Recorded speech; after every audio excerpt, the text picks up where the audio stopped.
Hello dear friends, a warm good morning to you all. I wish you all are doing well at your home. Students, आज के हमारे इस recording session में हम discuss करेंगे down syndrome के बारे में. शायद आपने हमारा प्रीवियस सेशन व्यू किया होगा. मैंने मेरी लास्ट क्लास में आप लोगों के साथ डिस्कस किया था एक इंपॉर्टेंट टॉपिक के बारे में.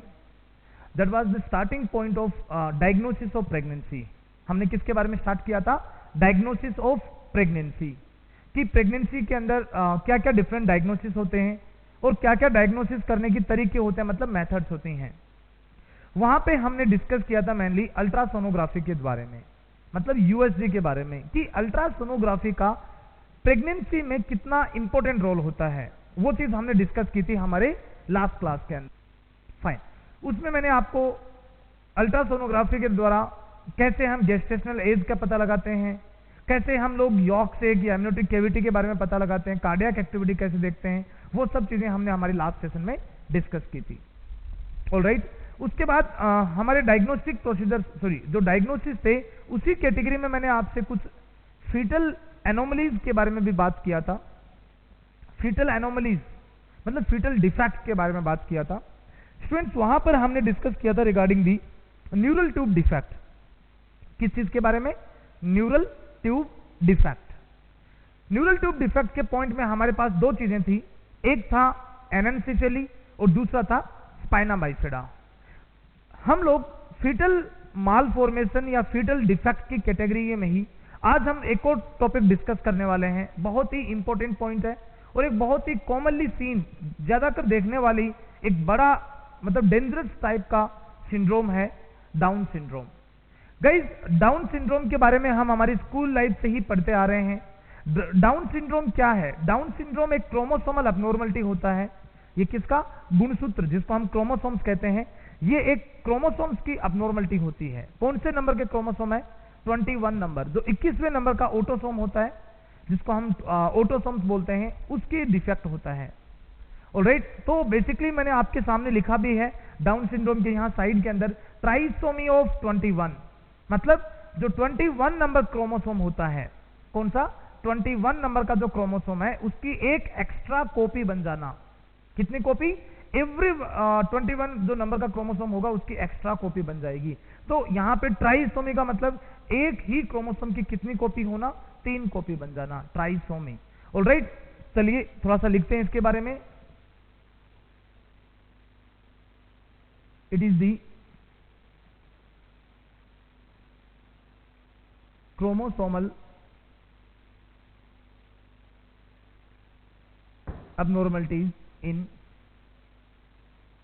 fetus. It's a chromosomal abnormality in the fetus. It occurs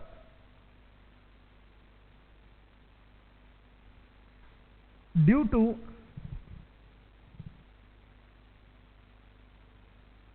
trisomy, मतलब आपको लिख रहा हूं मैं ट्रिपल कॉपी ऑफ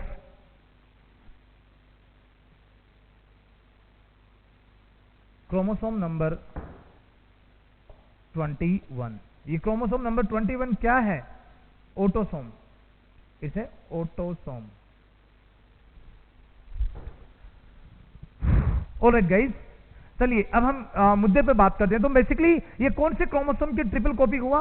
ये क्रोमोसोम नंबर 21 जो था, ये उसका डिफेक्ट है, इसलिए बाद में उसका नाम है डाउन सिंड्रोम. यहां पे डाउन सिंड्रोम के बारे में आपको ये चीज याद रखना पड़ेगा हमेशा कि डाउन सिंड्रोम को हम लोग अल्ट्रासाउंड के द्वारा भी डायग्नोज कर सकते हैं. इसके जरिए कुछ बायोकेमिकल टेस्ट भी आते हैं, मतलब कुछ ब्लड टेस्ट भी आते हैं, जिनसे भी हम इसको डायग्नोज कर सकते हैं. एमनियोसेंटेसिस के द्वारा भी इसको डायग्नोज किया जा सकता है. तो डाउन सिंड्रोम को डायग्नोज करना बहुत ही इंपॉर्टेंट चीज होती है. अगर आपसे कॉमनली कोई पूछे कि डाउन सिंड्रोम का सबसे बड़ा रिस्क फैक्टर क्या है, which is the biggest risk factor of the down syndrome, तो उस केस में आपका आंसर क्या आना चाहिए कि डाउन सिंड्रोम कौन से फीमेल्स में ज्यादा कॉमनली देखने को मिलता है. तो आपको वहां पर एक सिंपल सा पॉइंट आंसर देना है, advance age of the mother. मैं इस चीज को समझाता हूं अभी आपके सामने.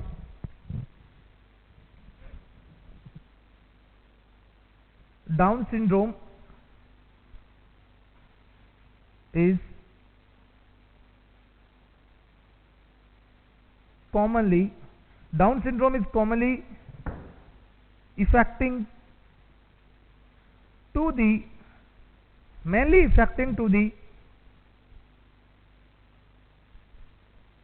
advanced age of pregnancy. ये चीज आप लोग सब लोग नोट कर लेना इसको, it's an important point.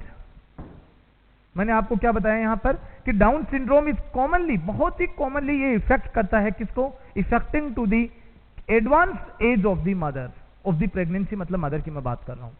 Alright, इसका एक एग्जांपल देखते हैं। एज ऑफ 30 ईयर, अगर सपोज कीजिए मदर का एज क्या है, 30 साल है, तो 30 साल की एज के अंदर अगर हम बात करें तो जो डाउन सिंड्रोम का जो रिस्क होता है वो 1 in 1000 प्रेगनेंसी होता है, 1 in the 1000 प्रेगनेंसी। सर ये चीज आपको समझ में आई होगी। अब एक इंटरेस्टिंग फैक्ट देखिए, age of mother is, mother का एज 35 साल मतलब 35 ईयर एज या उससे ज्यादा है, तो डाउन सिंड्रोम क्या हो जाएगा, 1 in 300 प्रेगनेंसी। ये देखिए कितना क्रूशियल हो गया, पहले 1 in 1000 था, उसके बाद इमीडिएटली आ गया 1 in 300। मतलब अगर 300 नॉर्मल प्रेगनेंसी हैं, 300 अगर नॉर्मल प्रेगनेंसी हैं, तो उनमें एक प्रेगनेंसी में मदर को क्या होगा, डाउन सिंड्रोम होगा। तो आपको यहां पर क्या समझ में आया डाउन सिंड्रोम के बारे में, आपको यह चीज क्लियर हुई कि डाउन सिंड्रोम जो होता है वो जैसे जैसे मदर का एज बढ़ता चला जाता है, as the age increase the risk also will be increasing.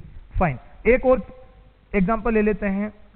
When the age of mother is 40 year या मोर देन 40 ईयर, अगर मदर का एज 40 साल है या 40 साल से भी ज्यादा है, तो 1 in 30 प्रेगनेंसी। ये देखिए कितना क्रूशियल है, मैंने क्या बोला, 1 in 30 प्रेगनेंसी। ऑलराइट, मतलब अगर मदर, कोई भी मदर कंसीव करती है, if any mother who is conceiving at the age of 40, कितनी साल के अंदर, अगर कोई भी मदर 40 साल की एज में कंसीव करती है, तो 40 साल या उसके ऊपर की एज में अगर कंसीव करती है, तो वहां पर डाउन सिंड्रोम की जो रिस्क है वो बहुत ज्यादा बढ़ गई है। बहुत ज्यादा का मतलब 30 नॉर्मल प्रेगनेंसी में एक प्रेगनेंसी क्या होगा, डाउन सिंड्रोम का होगा। तो बहुत ही ज्यादा क्रूशियल पॉइंट हो गया हमारे लिए। तो ये चीजें आपको जरूर समझनी होंगी। ये जो मेरा स्टैटिस्टिक्स है, प्लीज आप इसको नोट डाउन करना अच्छे से और इसको समझना कि कैसे डाउन सिंड्रोम के अंदर जो एडवांस एज होती है मदर की प्रेगनेंसी की, वो आपको इफेक्ट कर सकती है, प्रेग्नेंट मदर को इफेक्ट कर सकती है। Alright,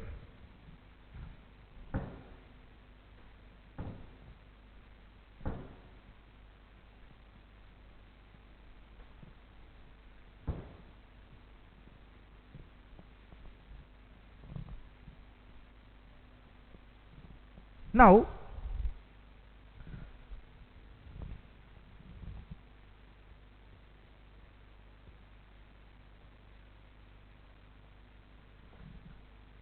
we will discuss regarding the clinical findings। Alright guys, तो क्लिनिकल फाइंडिंग्स के अंदर आपको एक चीज लाइक कॉमनली देखने को मिलेगी, वो ये होगा कि ऑलमोस्ट अराउंड 25 to 30%, 25 से 30% जो फीमेल जिनके बेबी को डाउन सिंड्रोम है यूट्रस में, they will have the cardiac anomalies. क्या होगा, कार्डियक एनोमलीज। तो देखिए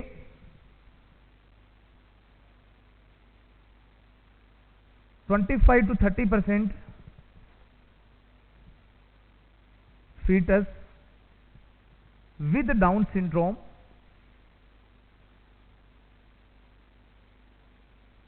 मैंने क्या बोला, 25 to 30% फीटस, 25 से 30% foetus, 25 to 30% foetus with Down syndrome complain. किसकी कंप्लेन, डाउन सिंड्रोम की complain. With Down syndrome will have major, मैंने लिखा है मेजर, प्लीज इसको भी अंडरलाइन करना, मेजर कार्डियक एंड जीआईटी मतलब gastrointestinal tract defect. Alright, इसको नोट कीजिए। तो गाइस मैंने यहां पर आपको क्या बताया कि suppose 25 to 30% fetus with the Down syndrome will have the major cardiac and the GIT disorder। Alright guys, अब सपोज कीजिए अगर मैं आपसे कोई पूछे कि सपोज लाइक कि सर कार्डियक में भी क्या चीज कॉमनली देखने को मिलती है, तो कार्डियक जो डिफेक्ट होते हैं उनमें भी अगर मैं पर्सनली बात करूं तो वहां पर एंडोकार्डियल डिफेक्ट होगा, मतलब एंडोकार्डियल लेयर में डिफेक्ट होगा, या फिर वेंट्रिकुलर सेप्टल डिफेक्ट, किस चीज में, वेंट्रिकुलर सेप्टल डिफेक्ट होगा। ऑलराइट गाइस, तो मैंने क्या बोला, एंडोकार्डियल डिफेक्ट या वेंट्रिकुलर सेप्टल डिफेक्ट। अगर मैं बात करूं जीआईटी की, तो जीआईटी में क्या होगा, जीआईटी के अंदर जैसे सपोज कीजिए द बेबी में हाउ इसोफेजियल अट्रेसिया, डिओडिनल अट्रेसिया, फाइन, तो हर्स्प्रंग डिजीज, तो ऐसे बहुत सारे डिफेक्ट जो होंगे वो जीआईटी से रिलेटेड भी होंगे। ऑलराइट गाइस, तो आपको एक ही पॉइंट के ऊपर पहुंचे कि जो बहुत बड़ा नंबर है, मतलब 30% जो बेबी हैं ओवरऑल जिनको डाउन सिंड्रोम है, उनमें क्या हो रहा है, उनमें कार्डियक एनोमलीज आ रही हैं, उनमें जीआईटी डिसऑर्डर्स आ रहे हैं। फाइन, ये तो हमारा एक कॉमन सेंसेस हो गया। इनके अलावा अगर जो सपोज डाउन सिंड्रोम का बेबी अगर आता है, बोर्न लेता है, जन्म लेता है, तो उसमें और क्या डिफेक्ट होंगे, देखिए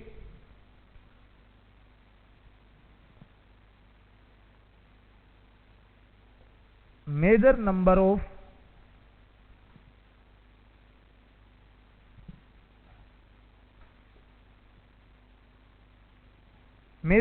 डाउन सिंड्रोम, हम लोग यहां पर फीटस और इन्फेंट्स दोनों वर्ड यूज कर रहे हैं। The major number of Down syndrome foetus और इन्फेंट विल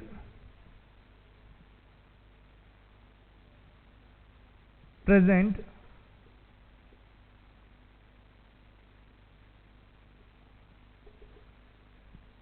तो गाइज मैंने क्या लिखा, जो बहुत ही एक बड़े नंबर के कुछ, मैं आपको अब कॉमन साइन एंड सिम्टम्स की बात कर रहा हूं। कौन से common sign and symptom Down syndrome के कंडीशन में जो कॉमन साइन एंड सिम्टम होते हैं, मतलब बहुत ज्यादा, अगर 100 बेबी जिनको डाउन सिंड्रोम है, उनमें बहुत ज्यादा मतलब 70-80% बेबीज में अभी जो मैं आपको साइन एंड सिम्टम बता रहा हूं वो होंगे।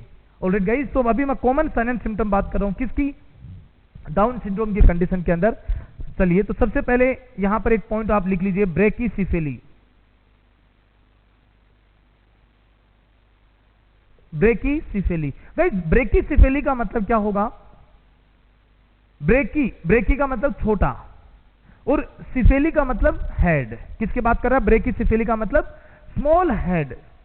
क्लियर, तो बेबी जिनको डाउन सिंड्रोम होगा उनका हेड कैसा होगा, स्मॉल होगा। दूसरा, तो आप लिख सकते हो इसके केस के अंदर स्मॉल हेड।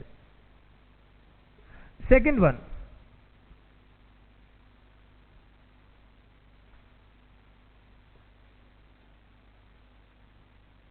ये चीज आप लोगों के लिए नई है, इसको आपको लिखना है अच्छी तरीके से, आपको याद भी रखना है इसके बारे में और इसको समझना भी है आपको।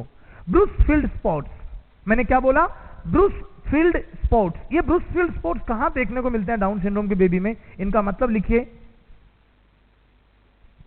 ग्रेइश कलर के स्पॉट्स होते हैं, greyish spots on peripheral part of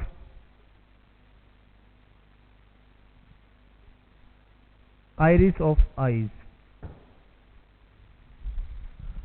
all right, मतलब बहुत डीप में चला गया ये वाला पॉइंट। इसका कहने का मतलब यह है, जो हमारी आंखों के अंदर आइरिस होता है, आंखों का जो कलरफुल पार्ट होता है, पिगमेंटल पार्ट जो है, आइरिस जिसको हम कहते हैं, या आइरिस जिसके अंदर मसल्स होती हैं, तो उस आइरिस के अंदर, उस आइरिस की मसल्स के अंदर पेरिफेरी पार्ट में ग्रे कलर के स्पॉट्स दिखाई देना। कैसे कलर के स्पॉट्स दिखाई देना, ग्रेइश कलर के स्पॉट्स जब हम दिखाई देते हैं तो उसको हम कहते हैं ब्रूसफील्ड स्पॉट्स। क्या कहते हैं गाइस, ब्रूसफील्ड स्पॉट्स। चलिए, तो अब मैं आपसे कॉमन सिम्टम्स की बात कर रहा था, मैंने क्या बोला यहां पर, ब्रेकीसिफेली। ब्रेकीसिफेली के बाद में मैंने सेकंड वन क्या बोला, ब्रूसफील्ड स्पॉट्स। ब्रूसफील्ड स्पॉट्स क्या है, Brushfield spots are the greyish spots on the peripheral part of the iris. कौन से पार्ट पे, peripheral part of the iris. इसके अलावा बाकी सिम्टम्स की अगर मैं बात करूं तो वहां पर फ्लैट नेजल सेप्टम, या हम ऐसा कह सकते हैं फ्लैट नेजल ब्रिज। उसके अलावा like sandal gap in the toys, जो पैर के नीचे के दोनों अंगूठियां होती, दोनों पैर की अंगुलियां होती हैं, उनके बीच में बहुत बड़ा गैप होता है। फाइन, तो नेक्स्ट हम बात करेंगे कॉमन सिम्टम्स के अंदर, फ्लैट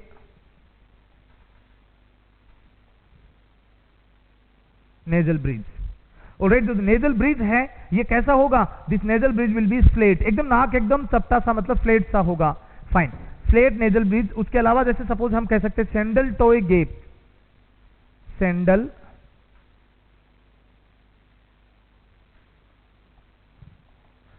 टॉय गैप। देखिए जो पैर होता है, मान लीजिए मेरे राइट लेग की मैं बात कर रहा हूं, पैर के अंदर जो सपोज कीजिए मेरा पैर का अंगूठा है, पैर का अंगूठा और पैर की दूसरी वाली जो नेक्स्ट अंगुली है, उन दोनों के बीच में काफी इतना बड़ा गैप होता है। जनरली हमारे पैर में कोई गैप नहीं है, लाइक दिस, पूरा जो फुट है वो ऐसे है। अगर इन दोनों का फिंगर्स के बीच में इतना बड़ा गैप आ जाए तो वो मेनली इंडिकेट करता है किस चीज को? डाउन सिंड्रोम को इंडिकेट करता है। तो डाउन सिंड्रोम में मैंने क्या लिखा?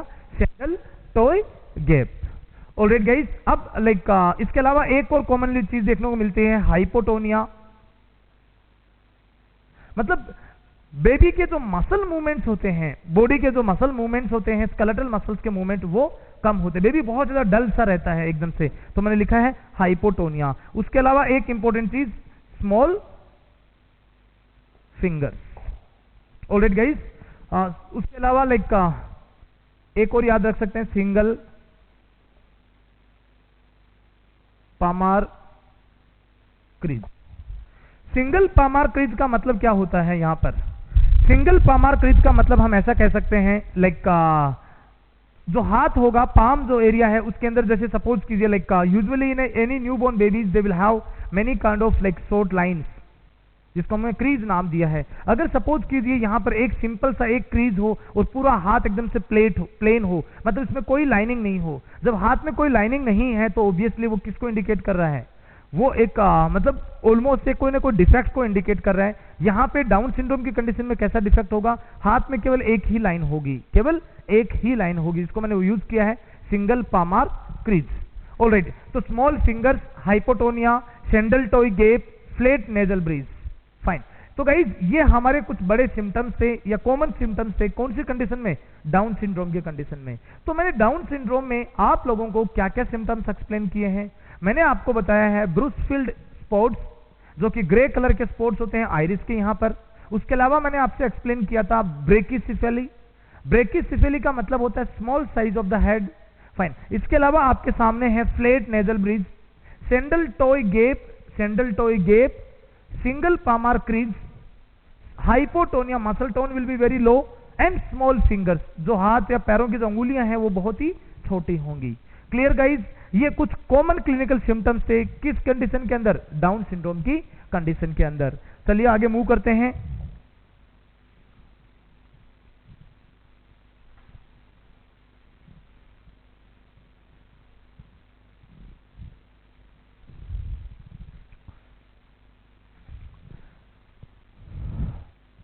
ओके, अब कुछ और इंपॉर्टेंट पॉइंट्स पर आते हैं। लाइक एक चीज और नोट रख लीजिए कि 75% ऑफ इन्फेंट्स, मैंने क्या बोला? 75% of infants with down syndrome, 75% of the infants with Down syndrome will have hearing issues। मतलब कहीं ना कहीं हियरिंग लॉस आप कह सकते हो, या आप ऐसा कह सकते हो कि उनको लाइक कहीं ना कहीं बहुत ज्यादा, लाइक हम ऐसा कह सकते हैं उनको बहुत ज्यादा प्रॉब्लम होगी किस चीज में? हियरिंग के अंदर। मतलब पेशेंट्स को कहीं ना कहीं चाहे यूनिलेटरल हो चाहे बाइलेटरल हो, हियरिंग लॉस जो है वो देखने को मिलता है। तो ये रिलेटेड प्रॉब्लम होगी ईयर से रिलेटेड। उसके अलावा हम कह सकते हैं कि 50% of infants with Down syndrome will have refractory error,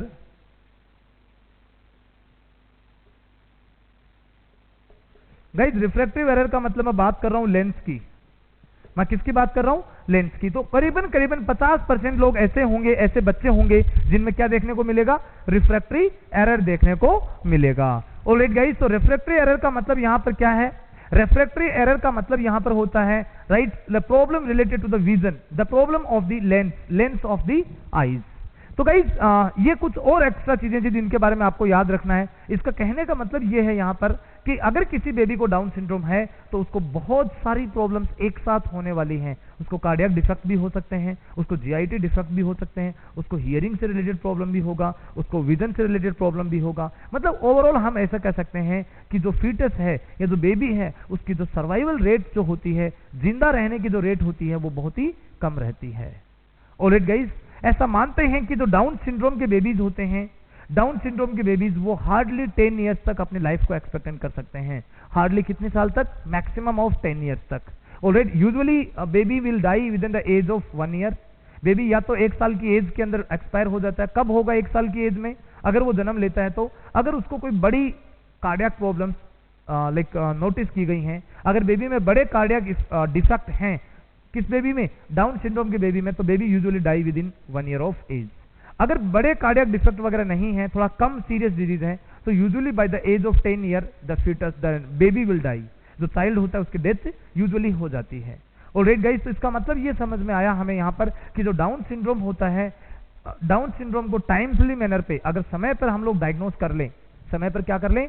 diagnose कर लें, तो हम उस प्रेगनेंसी को क्या कर सकते हैं? टर्मिनेट कर सकते हैं। बिकॉज डाउन सिंड्रोम का बेबी अगर बाहर जन्म भी लेता है, अगर बेबी फुल टर्म डिलीवरी भी होती है वहां पर, तो मैंने आपको बताया कि जो बेबी है उसके सर्वाइव रहने की कैपेसिटी जो है वो बहुत ही कम होती है। ऑलराइट, तो बेटर क्या है उस चीज में? तो डाउन सिंड्रोम के अंदर सबसे इंपॉर्टेंट चीज क्या रोल प्ले करती है? डाउन सिंड्रोम में सबसे इंपॉर्टेंट चीज जो रोल प्ले करती है वो क्या है? वो बेबी का डायग्नोसिस है, प्रेगनेंसी का डायग्नोसिस है। किस चीज के लिए? डाउन सिंड्रोम के लिए। तो गाइस चलिए अब हम बात करते हैं regarding the diagnosis of Down syndrome. मैंने आपको बताया कि डाउन सिंड्रोम के अंदर सबसे इंपॉर्टेंट रोल किसका है? सबसे इंपॉर्टेंट रोल है डायग्नोसिस का, so that you can terminate the pregnancy as soon as possible. तो चलिए अब हम बात करते हैं उन्हीं डायग्नोसिस के बारे में।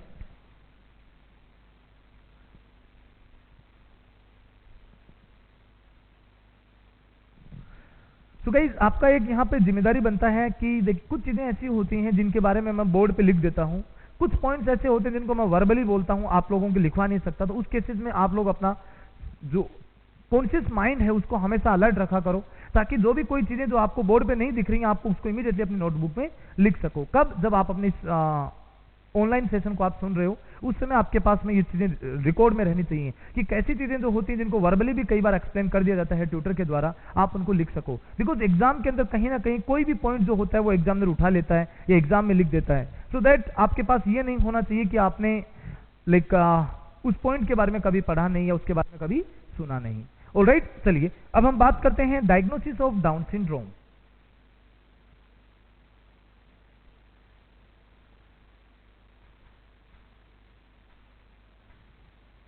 फाइन, देखिए डाउन सिंड्रोम को हम कैसे डायग्नोज कर सकते हैं? इसके लिए हमारे पास बहुत सारे लाइक मैं ऐसा कह सकता हूं अल्ट्रासोनोग्राफी है,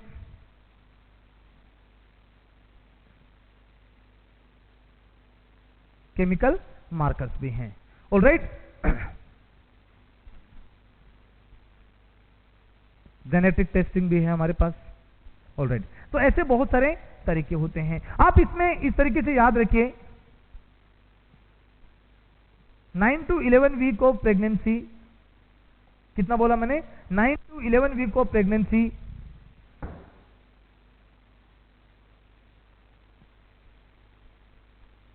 डबल मार्कर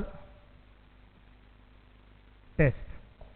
देखिए डाउन सिंड्रोम को अगर आपको डायग्नोज करना है तो प्रेगनेंसी के 9 से 11 वीक के बीच में, कितने वीक के बीच में बताया मैंने? 9 से 11 वीक, मतलब 9 to 11 वीक को प्रेगनेंसी पे हम क्या परफॉर्म कर सकते हैं? We can go for the double marker test. हम आगे पढ़ेंगे, लाइक इसी चैप्टर के अंदर हम डिस्कस करेंगे कि डबल मार्कर टेस्ट होता क्या है। ऑलराइट गाइस, तो 9 to 11 वीक ऑफ प्रेगनेंसी मैंने क्या बताया आपको? Double marker test. उसके अलावा next is like 11 to 13 week, क्या बोला मैंने? 11 to 13 week of pregnancy we can go for nuchal translucency. Alright guys, नकल ट्रांसुलेंसी को शॉर्ट में क्या कहते हैं? नकल ट्रांसुलेंसी, नकल ट्रांसु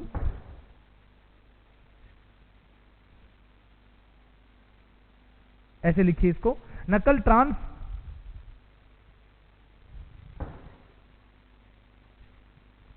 ऑलराइट, ये ठीक है। इसको शॉर्ट में हम लोग एनटी के नाम से भी जानते हैं। किस नाम से जानते हैं? नकल ट्रांसुलेंसी। नकल ट्रांसुलेंसी को कब करते हैं हम लोग जनरली? मैंने क्या बताया? 11 to 13 वीक ऑफ प्रेगनेंसी के अंदर। ऑलराइट गाइस, चलिए अब हम बात करते हैं इसके बारे में। नकल ट्रांसुलेंसी,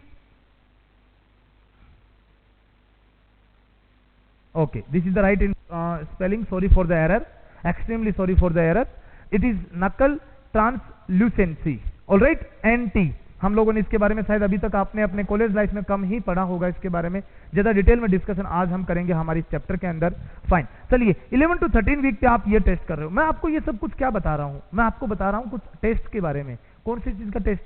डाउन सिंड्रोम के टेस्ट, कि हम डाउन सिंड्रोम को कैसे डायग्नोज कर सकते हैं। मैंने कहा डायग्नोसिस ही हमारा ट्रीटमेंट है। अगर आप जल्दी डायग्नोज करोगे जल्दी टर्मिनेट कर सकते हैं प्रेगनेंसी को, लेट डायग्नोज करोगे लेट टर्मिनेट करना पड़ेगा प्रेगनेंसी को। बट मिलना कुछ नहीं है, वहां पर रिजल्ट कुछ नहीं मिलना होता है, टर्मिनेशन ही हमारे पास एक ऑप्शन रिमेनिंग रहता है।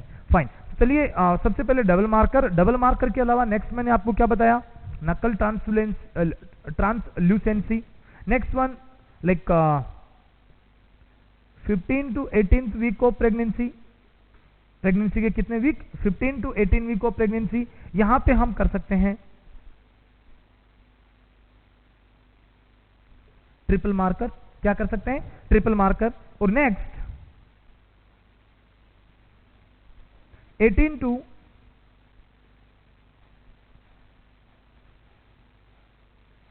22 वीक ऑफ प्रेगनेंसी। मैंने क्या लिखा? 18 to 22 week of pregnancy we can go for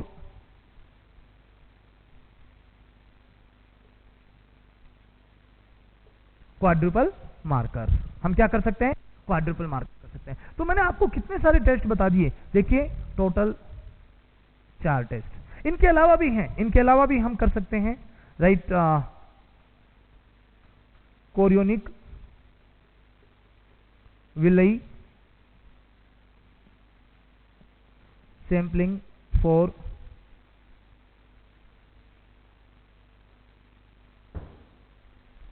मैंने क्या लिखा? Chorionic villi sampling for the karyotyping. Alright guys, तो कोरियोनिक विलई सैंपलिंग के बारे में भी हम लोग आज के इसी चैप्टर के अंदर पढ़ेंगे। मैंने आपको टोटल 1 2 3 4 5 तो इंपॉर्टेंट टेस्ट बता दिए। किस चीज के लिए? For the diagnosis of Down syndrome. Alright guys, तो हमने डाउन सिंड्रोम के अंदर क्या क्या डायग्नोसिस पढ़े? हमने ये पढ़ा कि अगर प्रेगनेंसी का फर्स्ट ट्राइमेस्टर है, मैं कौन से ट्राइमेस्टर की बात कर रहा हूं? फर्स्ट ट्राइमेस्टर की बात कर रहा हूं। तो फर्स्ट ट्राइमेस्टर में हम एक तो डबल मार्कर कर सकते हैं, एक उसके बाद में हम फर्स्ट ट्राइमेस्टर के एंड में, लगभग फर्स्ट ट्राइमेस्टर के एंड में हम कर सकते हैं एनटी, दैट इज द नकल ट्रांसल्यूसेंसी। ऑलराइट, उसके बाद हम लोग एक और चीज, इस कोरियोनिक विलई सैंपलिंग को भी हम लोग फर्स्ट ट्राइमेस्टर के एंड में करते हैं, लाइक 10 to 12 वीक के बीच में करते हैं। कौन से टेस्ट को? कोरियोनिक विलई सैंपलिंग को। तो गाइज अगर मैं आपसे पूछूं कि फाइन, अगर मैं आपसे पूछूं कि इसमें फर्स्ट ट्राइमेस्टर में हमें कौन कौन से टेस्ट करने हैं मदर के, किस चीज को डायग्नोज करने के लिए? डाउन सिंड्रोम के लिए। देखो मैं पॉइंट ये है, दोबारा से मैं रिवाइज करता हूं आपके लिए। मेरा पॉइंट ये था कि अगर सपोज कीजिए फैमिली हिस्ट्री है, क्या है? फैमिली हिस्ट्री है किस चीज का? डाउन सिंड्रोम का। जैसे प्रेगनेंसी में प्रीवियस प्रेगनेंसी जो था, लास्ट प्रेगनेंसी था, उस समय मदर को क्या था? डाउन सिंड्रोम था। ऑलराइट, तो उस कंडीशन में, या मदर की एज एडवांस है, मतलब 35 साल या उससे ज्यादा है, 40 के आसपास है, तो वो भी एक कंडीशन है। तो मैंने क्या देखा? मैंने ये देखा कि हमारे पास कुछ कंडीशंस हैं। ऐसा नहीं है, ऐसा कभी दिमाग में मत रखना कि ये जो सारे टेस्ट हैं ये हर फीमेल के लिए या हर प्रेग्नेंट मदर के लिए हमें करना होता है। Not like that. रिस्क जो मदर्स होती हैं, हाई रिस्क मदर, मैंने क्या वर्ड यूज किया? हाई रिस्क मदर, तभी आपको ये टेस्ट करने होते हैं। ऑलराइट, तो टेस्ट में मैंने सबसे पहले 9 to 10 11 वीक वाला डबल मार्कर, उसके बाद न्यूरल ट्रांसुलेंसी, उसके बाद ट्रिपल मार्कर, उसके बाद थोड़ा और आगे चलेंगे तो क्वाड्रुपल मार्कर। और अगर आपसे मैं पूछूं कि 100% कंफर्मेटरी टेस्ट क्या है, तो आपका कैरियोटाइपिंग होता है। तो आप इसके ऊपर एक लाइन यहां पर लिख लीजिए, the 100% confirmative test, the 100% confirmative test is fetal karyotyping by taking chorionic tissue through chorionic villi sampling, through the chorionic villi sampling। आपको यहां पर क्या समझ में आया? मैंने लिखा है यहां पर, देखिए ध्यान से सुनिए, कोरियोनिक विलई सैंपलिंग। आपको एक कोरियन के एरिया से, जो कोरियन होता है फीटस का, उस कोरियन में जहां पर इम्प्लांटेड साइट है, जहां प्लेसेंटा बन रहा है, उस कोरियन का एक टिश्यू आपको बाहर निकालना है। तो आपको क्या काम करना है? You have to take the tissue by taking the chorionic tissue. मैंने लिखा है ना, by taking the chorionic tissue. आप करोगे क्या इससे? आप उसकी फीटस कैरियोटाइपिंग करोगे। देखिए एक बात बताइए, जो कोरियन होता है, कोरियन के अंदर किसकी सेल्स होती हैं? फीटस की सेल्स होती हैं ऑब्वियसली। और फीटस सेल्स के अंदर क्या होते हैं? क्रोमोसोम्स होते हैं। Each cell contains 46 number of chromosome. हर एक सेल में कितने क्रोमोसोम्स होते हैं? 46 क्रोमोसोम्स होते हैं। तो क्यों ना हम कुछ सेल्स को ले आए और उनको माइक्रोस्कोप से उनकी स्टडी करना शुरू कर दें। सेल्स कहां से लाओगे आप? कोरियोनिक एरिया से लाओगे। कोरियोनिक एरिया किसका है? ये बेसिकली फीटस का ही एरिया होता है। इसमें कोरियोनिक पार्ट से प्लेसेंटा का फॉर्मेशन होता है। ऑलराइट, तो आपने क्या काम किया? 9 to 11 वीक के बीच, 10 to 12 वीक के बीच में आपने उस कोरियन में एक निडल को पोक किया, स्पाइनल निडल को, और वहां से आपने क्या किया? ले लिया उस टिश्यूज को, आपने देखा उनकी, आप जेनेटिक्स, आपने स्ट्रक्चर के बारे में पढ़ा। ऑलराइट, उन्होंने आपने वहां पर क्रोमोसोम की स्टडी के बारे में पढ़ा कि किस क्रोमोसोम की कितनी कॉपी है। ये सब चीजें कंफर्म करने के बाद में मैंने लिखा है कि द 100% कंफर्मेटरी टेस्ट, ये आपकी नोटबुक में होना चाहिए, ये वाला लाइन जरूर 100% होना चाहिए कि the 100% confirmatory test for the foetal karyotyping is foetal karyotyping. किस चीज का 100% कंफर्मेटरी है? डाउन सिंड्रोम का। अब कैरियोटाइपिंग को आप करेंगे कैसे? With the help of chorionic villi sampling. So guys, I think that the word confirmatory test is confirm for you. ये शायद क्लियर हो गया होगा आप लोगों के लिए।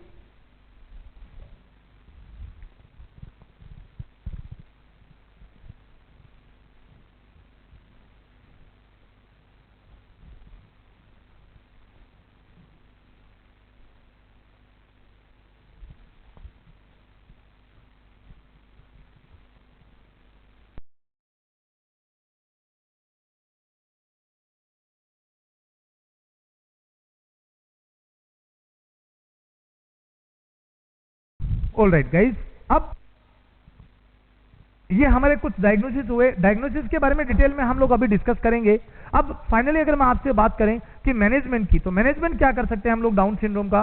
क्या डाउन सिंड्रोम का कोई पर्टिकुलर मैनेजमेंट होता है? आपका आंसर वहां पर होना चाहिए नो। डाउन सिंड्रोम का वहां पर कोई भी पर्टिकुलरली कोई ट्रीटमेंट नहीं होता है। तो हम इसको ऐसे लिख सकते हैं,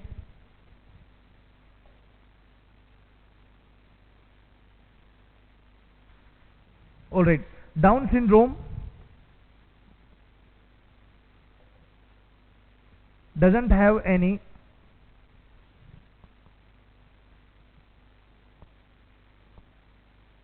particular treatment। मैंने क्या लिखा? Down syndrome doesn't have any particular treatment, so termination of pregnancy is recommended।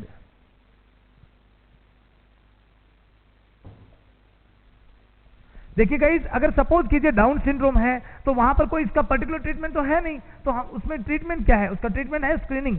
आप कोई भी मदर जो प्रेग्नेंट है, अगर वो प्रेगनेंसी टेस्ट कंफर्म आता है उसका, आप उसकी प्रीवियस हिस्ट्री जरूर चेक कीजिए कि कहीं प्रीवियस हिस्ट्री में तो बेबी को डाउन सिंड्रोम तो नहीं हुआ है। या मदर बोल दीजिए, मान लीजिए पहले बेबी था उसकी डेथ हो गई, उस तो आपको इमीडिएटली क्वेश्चन ये आना चाहिए उस बेबी की डेथ क्यों हुई। ऑलराइट, तो पेशेंट का स्क्रीनिंग इंपॉर्टेंट मैटर करता है। फाइन, नेक्स्ट वन मैंने लिखा, Down syndrome doesn't have any particular treatment, so the termination of pregnancy is recommended. हम प्रेगनेंसी को टर्मिनेट जो है उसके लिए रिकमेंडेशन कर सकते हैं। ऑलराइट गाइस, अब आगे बात करते हैं। ओके, अब जो डाउन सिंड्रोम है उसके बारे में जो पर्टिकुलरली कोई ट्रीटमेंट है नहीं, तो पेशेंट को हम क्या देते हैं? ऐसे पेशेंट्स को हम लोग जनरली कंजर्वेटिव मैनेजमेंट देते हैं। कंजर्वेटिव मैनेजमेंट का मतलब बेबी जितनी साल तक सपोज कीजिए अपनी लाइफ एक्सपेक्टेंट करता है, उतनी साल तक that baby can easily survive या baby can easily adjust into the environment. उस एनवायरमेंट में जिसमें वो उसको सपोज कीजिए थोड़े सालों तक सर्वाइव रहना है, 5 ईयर, 7 ईयर या 10 ईयर, तो उस समय वो बेबी परेशान ना हो। The baby should not struggle during that time. Alright, वही एक इसका बेसिकली हमारी तरफ से कंजर्वेटिव मैनेजमेंट होता है। वैसे अगर हम लोग जनरल बात करें तो मैंने यहां पर ऑलरेडी आपको एक्सप्लेन किया था कि हम क्या कर सकते हैं, we can go for the termination of pregnancy, alright, because generally अगर डाउन सिंड्रोम है तो यूजुअली 10 से 12 वीक या 13 वीक के आसपास ये डायग्नोस हो जाता है। क्या हो जाता है, डायग्नोस हो जाता है, और उसके बाद में हम इसके टर्मिनेशन की प्लानिंग कर सकते हैं।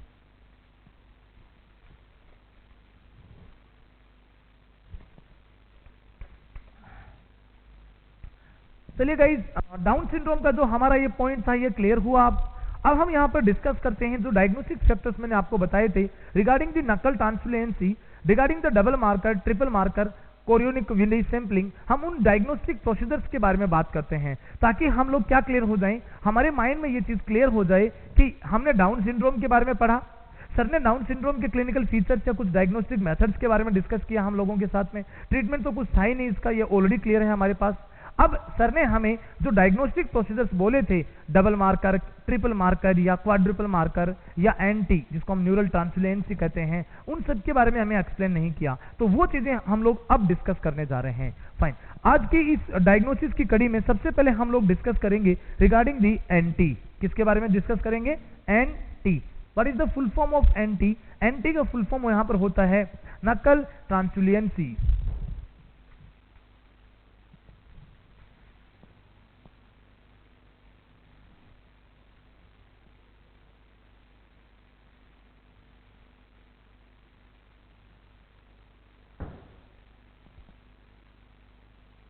ऑलराइट, तो गाइस यहां पर पॉइंट ये आता है कि जो नकल ट्रांसफ्लुएंसी है उसका क्या मतलब होता है, what is the meaning of नकल ट्रांसफ्लुएंसी। सबसे पहले नकल ट्रांसफ्लुएंसी के बारे में आपको एक पॉइंट याद रखना है, it is the strongest marker, it is the strongest marker to diagnose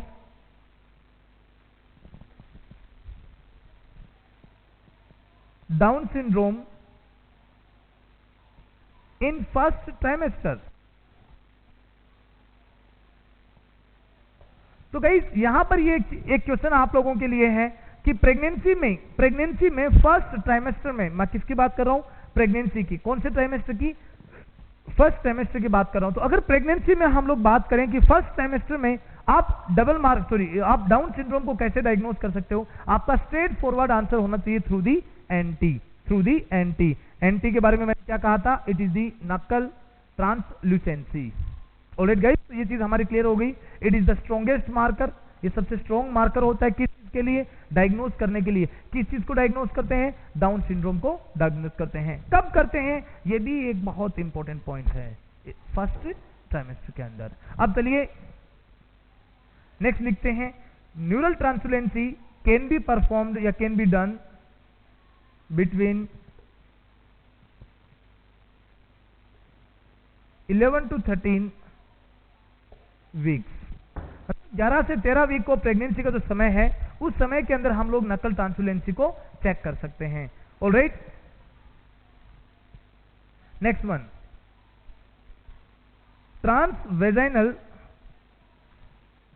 transvaginal sonography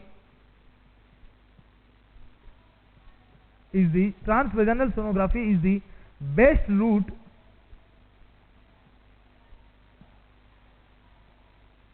to check NT, that is the नकल ट्रांसफ्लुएंसी। ऑलराइट गाइस, तो हम लोग इसको नकल ट्रांसफ्लुएंसी को चेक करने के लिए क्या करते हैं, नकल ट्रांसफ्लुएंसी को चेक करने के लिए हम करते हैं यूएसजी, और यूएसजी में भी मेनली यहां पर कौन सा प्रिफर्ड किया गया है, TVS, transvaginal sonography.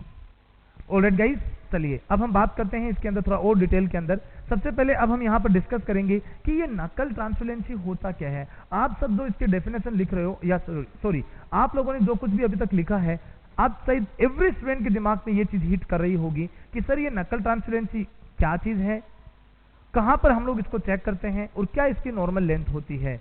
Fine,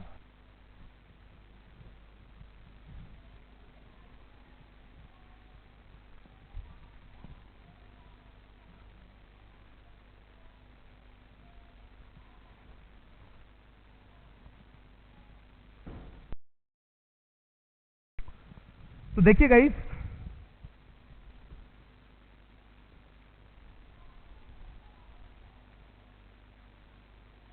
okay,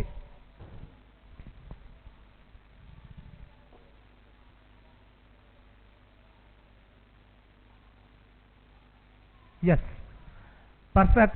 so guys, ये जो बेसिकली यहां पे पीछे जो गर्दन होती है, गर्दन के यहां पे जो फोल्ड बना हुआ है उसमें कितना फेट डिपॉजिटेड है। नेक के पीछे, ये गर्दन का एरिया मान लीजिए फीटस का, नेक के पीछे का एरिया, इस नेक के पीछे के एरिया में कितना सबक्यूटेनियस फेट है। ये पूरा स्पाइनल कोड का एरिया है, वैसे तो मैं कहूं तो its entire area of spinal cord, right. इसके यहां पर इस गर्दन के पीछे की तरफ, द बिहाइंड द नेक, नेक के पीछे की तरफ कितना सबक्यूटेनियस फेट डिपॉजिटेड है, कितना सबक्यूटेनियस फेट डिपॉजिटेड है, उसी चीज को चेक करते हैं हम लोग किसमें, एंटी के अंदर। Alright guys,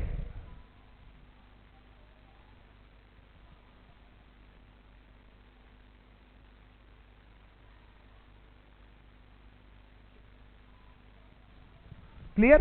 so this is the नकल ट्रांसलुसेंसी। यहां पर ये जो बेसिकली जो थिकनेस होती है सॉरी, इस थिकनेस को हमें चेक करना होता है। Alright, so I think the diagram is clear for you. मैं नकल ट्रांसलुसेंसी किस चीज की बात कर रहा हूं वो चीज भी क्लियर हो गई। अब देखिए हम लोग इसका थोड़ा सा मीनिंग या डेफिनेशन के बारे में डिस्कस कर लेते हैं। तो देखिए, it is the maximum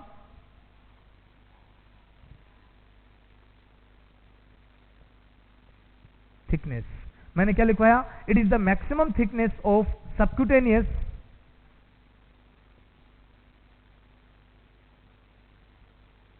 it is the maximum thickness of the subcutaneous translucent area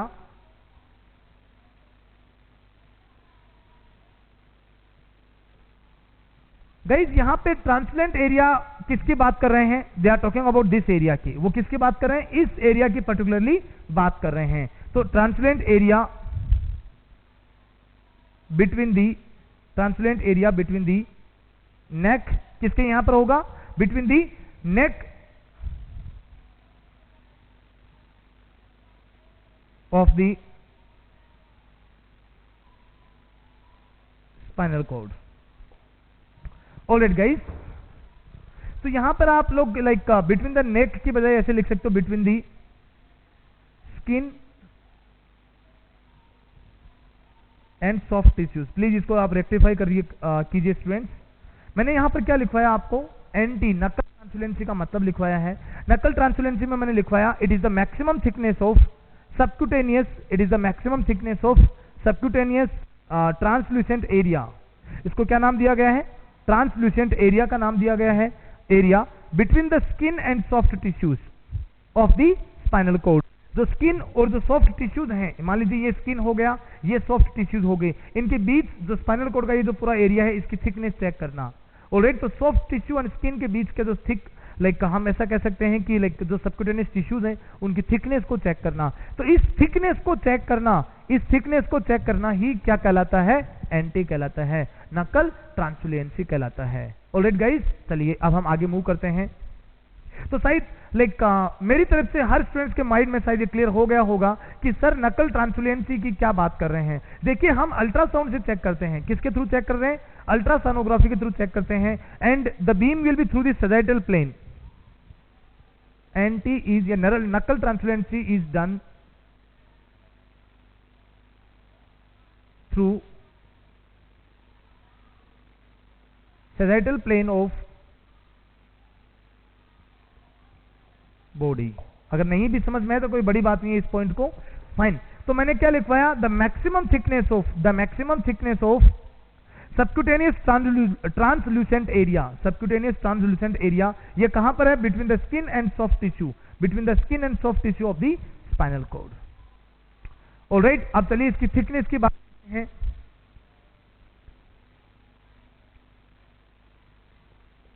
normal नकल ट्रांसलुसेंसी इज 0 to 3 mm। कितना बताया मैंने, तो नॉर्मल जो नकल ट्रांसलुसेंसी होता है वो कितना होता है, 0 to 3 mm। नेक्स्ट, नकल ट्रांसलुसेंसी मोर देन नकल ट्रांसुलेंसी मैंने क्या कहा, if the nuchal translucency is more than 3 mm it indicates Down syndrome,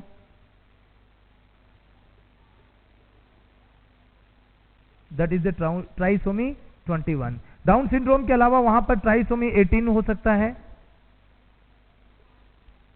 down syndrome के अलावा कौन सा, ट्राइसोमी 18। उसके अलावा वहां पर ट्राइसोमी 13 एंड टर्नर सिंड्रोम।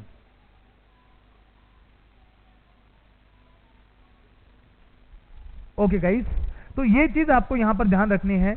मैंने यहां पर आपसे क्या चीज का एक्सप्लेन किया, मैंने आपको क्या बताया, मैंने यहां पर ये बताया आपको कि जो नॉर्मल नकल ट्रांसुलेंसी होती है वो 0 to 3 mm होती है। कितनी होती है, 0 to 3 mm। अगर ये 0 to 3 mm के ऊपर है तो ये किस चीज को इंडिकेट करता है, ये इंडिकेट करता है डाउन सिंड्रोम को, ये इंडिकेट करता है ट्राइसोमी 18 को। ट्राइसोमी 18 के अलावा वहां पर ट्राइसोमी 13 या टर्नर सिंड्रोम हो सकता है। तो गाइज ऐसा नहीं है कि नकल ट्रांसुलेंसी केवल और केवल हम लोग किस चीज के लिए कर रहे हैं, डाउन सिंड्रोम के लिए कर रहे हैं, not like that. Down syndrome के अलावा भी नकल ट्रांसुलेंसी हम लोग ट्राइसोमी 13, टर्नर सिंड्रोम, ट्राइसोमी 18, इसके अलावा भी आप और एक दो पॉइंट रख सकते हो, जैसे कि क्लाइनफेल्टर सिंड्रोम। तो क्लाइनफेल्टर सिंड्रोम की कंडीशन में भी नकल ट्रांसुलेंसी करीबन 5 mm या उससे ज्यादा होता है।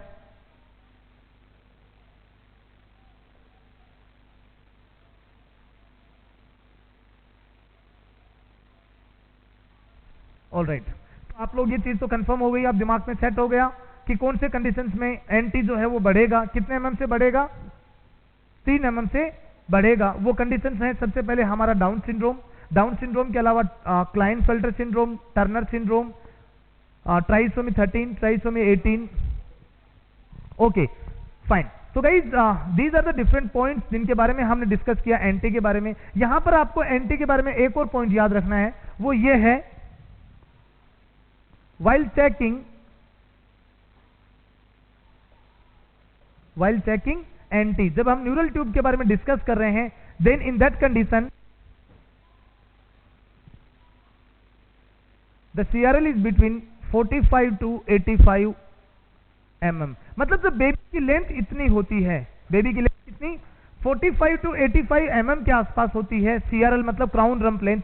उस समय हम लोगों को क्या करना होता है, that time we should check the, उसी समय हमें चेक करना होता है नकल ट्रांसुलेंसी के बारे में। तो नकल ट्रांसुलेंसी अगर जब हम चेक कर रहे हैं तो उस समय फीटस का लेंथ क्या है, वो चीज भी मैंने आपको बात कर ली। मैं किसकी बात कर रहा था, इसकी क्राउन रम्प लेंथ की बात कर रहा था। तो क्राउन रम्प लेंथ कितनी होती है एंटी के समय में, 45 से 85 mm के बीच में होती है। चलिए गाइज, ये हमारा जो पॉइंट था आज का रिगार्डिंग द नकल ट्रांसुलेंसी वो हमने कंप्लीट किया। ये हमारा एक सबसे बड़ा स्ट्रॉन्ग कह सकता हूं या सबसे स्ट्रॉन्ग मार्कर कह सकता हूं, अल्ट्रासाउंड मार्कर था। कौन सी अल्ट्रासाउंड करते हैं हम लोग, preferably vaginal ultrasound, transvaginal ultrasound करते हैं। और नकल ट्रांसुलेंसी हमें फर्स्ट सेमेस्टर में एक स्ट्रॉन्ग डाटा देता है, कुछ आइडिया देता है किस चीज का, डाउन सिंड्रोम का या बाकी कुछ और क्रोमोसोमल अबनॉर्मलिटीज का। याद रखना इसके मार्कर के अंदर इसकी लेंथ बिटवीन 0 to 3 नॉर्मल होती है, 3 से ज्यादा जो है वो इंडिकेट करता है किसको, क्रोमोसोमल अबनॉर्मलिटी को। फाइन, इसके बाद में हम लोग डिस्कस करते हैं रिगार्डिंग, छोटा सा हमारे पॉइंट्स हैं, double marker, triple marker and the quadruple marker. चलिए सबसे पहले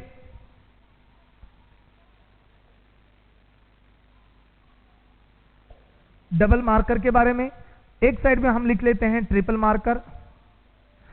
सारे के सारे जो हम कर रहे हैं, these are the biochemical marker. तो double marker, triple marker and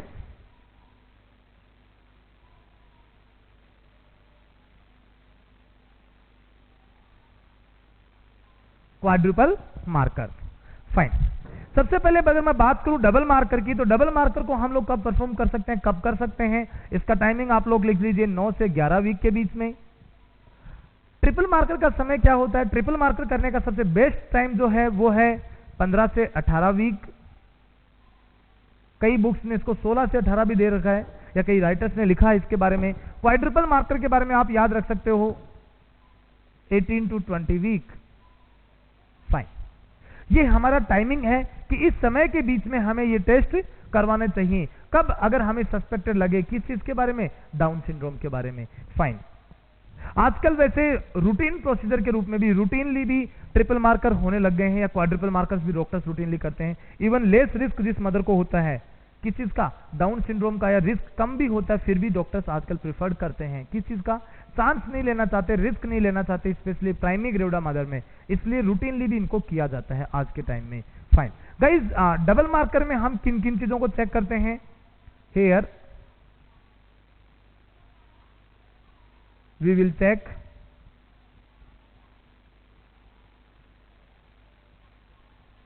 beta HCG and pregnancy associated plasma protein A levels. Okay, देखिए pregnancy associated plasma protein A, ये आपका फुल फॉर्म है किस चीज का? इस चीज का, PAPP A, pregnancy associated plasma protein A. Alright, fine. अब एक चीज यहां पर ये याद रखनी है,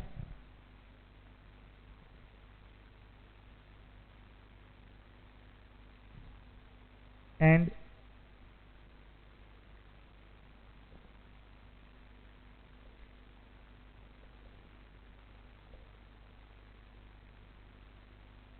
तो मैंने क्या इंपॉर्टेंट पॉइंट लिखा? आपको इस पूरे टेस्ट में यही चीज सबसे ज्यादा याद रखनी है। कौन सा वाला बताया मैंने? कि एक तो ये 2 पॉइंट आपको याद रहने चाहिए, यहां पर 2 मुद्दे आपको याद रहने चाहिए। मैंने क्या क्या बताया कि एक तो जो बीटा एचसीजी है, हम क्या क्या चीजें चेक करते हैं? डबल का मतलब 2 चीजें, क्या क्या चीजें? एक तो बीटा एचसीजी, जो ह्यूमन कोरियोनिक गोनेडोट्रोफिन है, उसका जो बीटा टाइप है वो हम लोग मेनली सबसे ज्यादा रिलायबल मानते हैं। तो एक तो बीटा एचसीजी का लेवल चेक करेंगे, एक प्रेगनेंसी एसोसिएटेड प्लाज्मा प्रोटीन, ये जो एक प्लाज्मा प्रोटीन है इसका लेवल हम लोग चेक करेंगे। ऑलराइट, डाउन सिंड्रोम की कंडीशन में आपको क्या वैल्यू मिलेगा? डाउन सिंड्रोम की कंडीशन के अंदर जो पापा ए प्रेगनेंसी एसोसिएटेड जो प्लाज्मा प्रोटीन है उसका लेवल तो कम हो जाता है, उसका लेवल कैसा मिलेगा? कम मिलेगा, और बढ़ा हुआ लेवल मिलेगा किसका? बीटा एचसीजी का।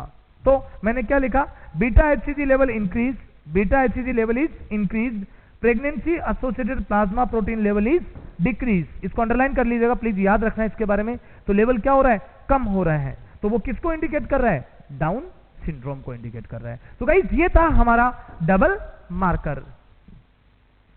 अब डबल मार्कर के बाद में हम लोग तीसरी बात करते हैं, सेकंड पॉइंट पे बात करते हैं, that is the triple marker. नाम क्या है इसका? Triple marker. कितने टेस्ट होने चाहिए? 3 चीजें इसमें चेक होने चाहिए। सबसे पहले इसको करते कम है 15 से 18 week, 15 to 18 week of pregnancy. अगला पॉइंट, टेस्ट में करता क्या क्या है इसमें? यहां पे हम चेक करते हैं बीटा एचसीजी, उसके अलावा हम यहां चेक करते हैं अनकॉन्जुगेटेड इस्ट्रियोल 3, एंड हम यहां पर चेक करते हैं मैटरनल सीरम अल्फा फीटोप्रोटीन या एमनियोटिक फ्लूइड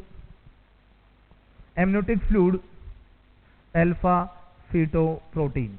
ऑलराइट, ये 3 चीजें हमें चेक करनी होती हैं। फाइन, चलिए हम बात करते हैं इनके बारे में। सबसे पहले मैंने बोला बीटा एचसीजी। बीटा एचसीजी हम लोग पहले भी चेक कर रहे थे। बीटा एचसीजी अगर डाउन सिंड्रोम होगा, मैंने क्या बोला?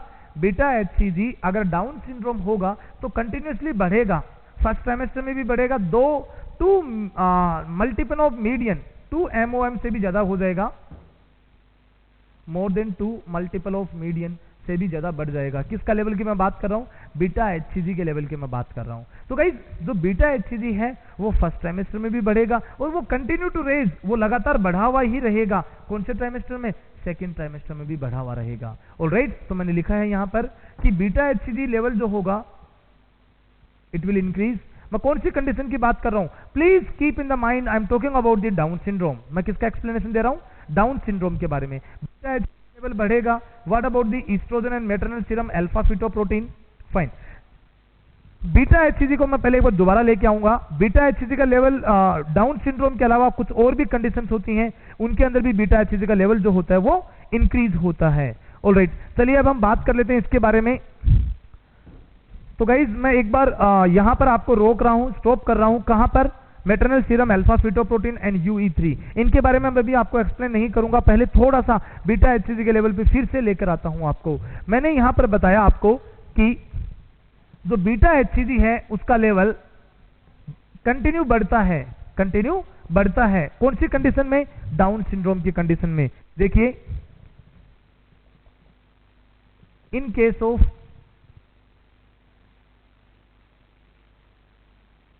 डाउन सिंड्रोम, क्या लिखा? डाउन सिंड्रोम की कंडीशन में, in case of like molar pregnancy, hydatidiform mole जो होता है उसके बारे में, in case of multiple pregnancy. देखिए मैंने आपको 3 क्राइटेरियाज रखे हैं आपके सामने। I gave you 3 criterias. What are these 3 criterias? Molar pregnancy, जिसको हम लोगों ने नाम दिया है हाइड्रोफॉर्म मोल। दूसरा मल्टीपल प्रेगनेंसी, मैं मल्टीपल प्रेगनेंसी किसकी बात कर रहा हूं? ट्विन प्रेगनेंसी की बात कर रहा हूं। Next one is the Down syndrome. इन तीनों ही कंडीशन में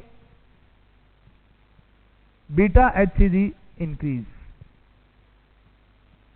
ऑलराइट, तो बीटा HCG कौन कौन सी कंडीशन में इंक्रीज हो रहा है? कौन सी सिचुएशन में बीटा HCG का लेवल इंक्रीज हो रहा है? मैंने सबसे पहले किसके बारे में बताया? Regarding like down syndrome. Next is the multiple pregnancy, multiple pregnancy के अलावा हाइड्रोफॉर्म मोल। अब बीटा HCG का लेवल कौन सी सिचुएशन में कम हो जाता है? तो example ectopic pregnancy, abortion and हम कह सकते हैं लाइक एडवर्ड सिंड्रोम। तो देखिए, तो गाइज यहां पर हमारा डबल मार्कर तो कंप्लीट हुआ। डबल मार्कर के बाद में थोड़ा सा इस स्पेस को यूटिलाइज कर लेते हैं।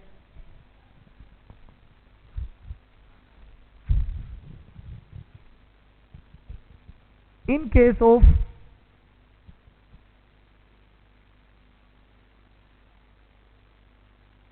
Edward syndrome, in case of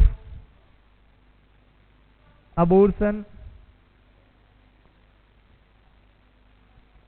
in case of ectopic pregnancy. तो इन 3 सिचुएशन में क्या होगा?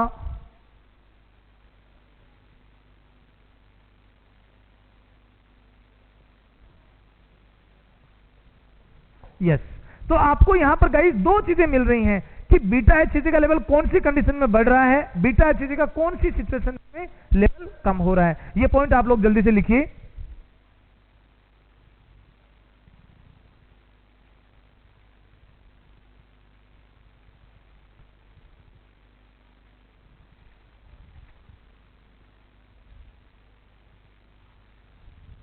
ओके फाइन, तो हमारा तो डाउन सिंड्रोम का पॉइंट था रिलेटेड टू बीटा HCG, वो कंप्लीटली क्लियर हो गया। अब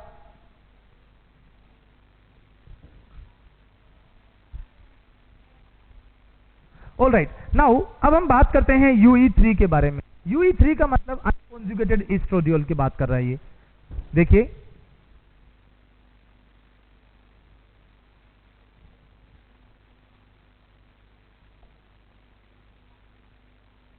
अनकॉन्जुगेटेड एस्ट्रियोल। ऑलराइट, तो जो अनकॉन्जुगेटेड एस्ट्रोजन है, उस अनकॉन्जुगेटेड एस्ट्रोजन की यहां पर बात हो रही है। अनकॉन्जुगेटेड एस्ट्रोजन बनता किस चीज से है? Means how this unconjugated oestrogen is coming. एक चीज याद रखिए, it comes from the unconjugated oestrogen आता कहां से? It comes from the degradation of, मतलब ब्रेकडाउन ऑफ, आप ऐसा कह सकते हो breakdown of DHEA, dehydroepiandrosterone. ये कौन प्रोड्यूस करता है? Foetal membrane. ओके, तो DHEA की फुल फॉर्म क्या हुई? Dehydroepiandrosterone. ओके, तो जब डाइहाइड्रो एपी एंड्रोस्टेरोन जो DHEA है, इसका जब ब्रेकडाउन होता है, क्या होता है? डिसोल्व होता है, ब्रेकडाउन होता है, तो क्या रिलीज होता है वहां से रिलीज होता है UE3। ऑलराइट, तो गाइस अगर सपोज कीजिए फीटल मेम्ब्रेन ज्यादा प्रोड्यूस करेंगी किस चीज को? DHEA को, तो वहां पर ज्यादा प्रोड्यूस होगा ऑब्वियसली UE3। 3b, बिकॉज ये ज्यादा प्रोड्यूस हो रहा है तो ये ब्रेकडाउन भी ज्यादा होगा, और अगर इसका ब्रेकडाउन ज्यादा होगा तो ऑब्वियसली UE3 या मतलब अनकॉन्जुगेटेड एस्ट्रोल का लेवल भी बढ़ जाएगा। ऑलराइट, अब हमें यहां पर सिचुएशन ये देखनी है कि ऐसी क्या कंडीशंस होती हैं जहां पर एस्ट्रोजन का लेवल कम होता है। तो देखिए गाइस, द कंडीशंस लाइक हम ऐसा कह सकते हैं डाउन सिंड्रोम में,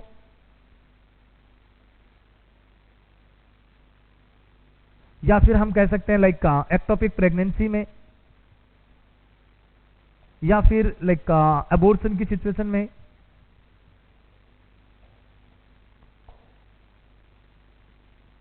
मैंने क्या लिखा है, UE3 लेवल विल डिक्रीज। देखिए ये सबसे इंपॉर्टेंट पॉइंट है। फाइन, इस चीज को आप लोग लिखिए। मैंने यहां पर आपको बताया कि the level of UE3 that is the oestrogen 3, इसका लेवल कम होगा कौन कौन सी सिचुएशन के अंदर, डाउन सिंड्रोम की सिचुएशन में, एक्टोपिक प्रेगनेंसी की कंडीशंस में, एंड अबॉर्शन की सिचुएशन के अंदर। एक्टोपिक प्रेगनेंसी, अबॉर्शन, इसके बारे में आगे हमारे ऑब्स्टेट्रिक्स के लेक्चर्स में पूरा कंप्लीट में डिटेल दिया हुआ है, आपको इसके बारे में बिल्कुल भी सोचने की जरूरत नहीं है। फाइन, इन तीनों ही सिचुएशन के अंदर क्या होगा, जो UE3 अनकॉन्जुगेटेड जो एस्ट्रोल है उसका लेवल कम होगा, उसका लेवल कम होगा, ध्यान रखना, लेवल बढ़ेगा नहीं, लेवल कम होगा। फाइन, ओके, तो हमने क्या चीज देखा यहां पर, अभी तक हम किस निष्कर्ष पे पहुंचे।